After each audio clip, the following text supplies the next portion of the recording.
তো hello guys, আজকে আমরা যাব শ্যামপুরে যাওয়ার জন্য আমি আর আমার কাকা রেডি হয়ে বার হয়ে গেছি বাইক নিয়ে। এটা আমাদের আমতলা দেখতে পাচ্ছ। তারপরে আমরা রোড ধরে যাচ্ছি মাথাপাড়ায়। আমরা চলে এসেছি।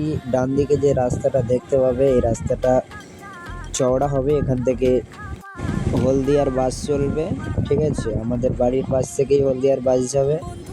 আমাদের আর কোনো টেনশন নেই। এই দেখুন, এই রাস্তাটা পুরোপুরি চওড়া হবে। সামনে শ্যামপুরের কাঠের ব্রিজ আছে, ওই কাঠের ব্রিজটাই ভাঙা পড়ে যাবে। ওখান থেকে বড় ব্রিজ হচ্ছে। চলো সব তোমাদেরকে দেখাবো, সঙ্গে থাকো। ওইটা হচ্ছে কাঠের ব্রিজ, আর বাঁদিকে ব্রিজ হচ্ছে।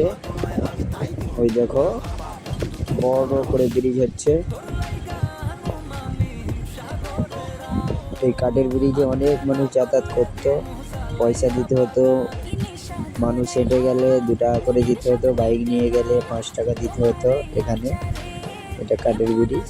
এখান থেকে হাওড়ার ব্রিজের মতো এই ব্রিজটা দুভাগ হয়ে যায়, মিডিল থেকে উঠে যায় নৌকো লঞ্চ গেলে।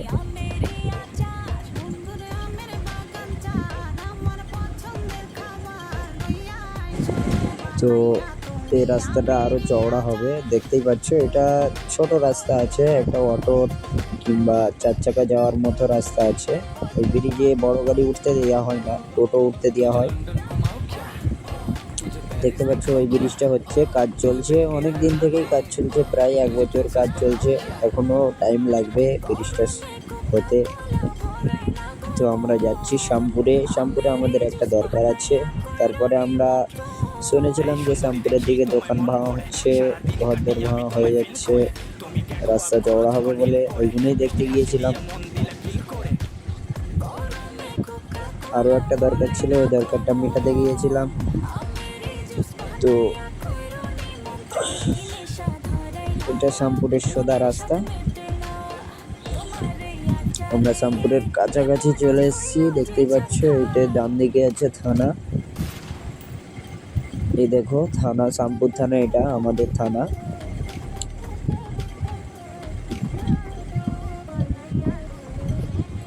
আর এটা হচ্ছে শ্যামপুর SBI ব্যাংক, বড় ব্যাংক দেখতে পাচ্ছ, SBI। আমরা এই ব্যাংকেই টাকা জমা করার জন্য এসেছিলাম।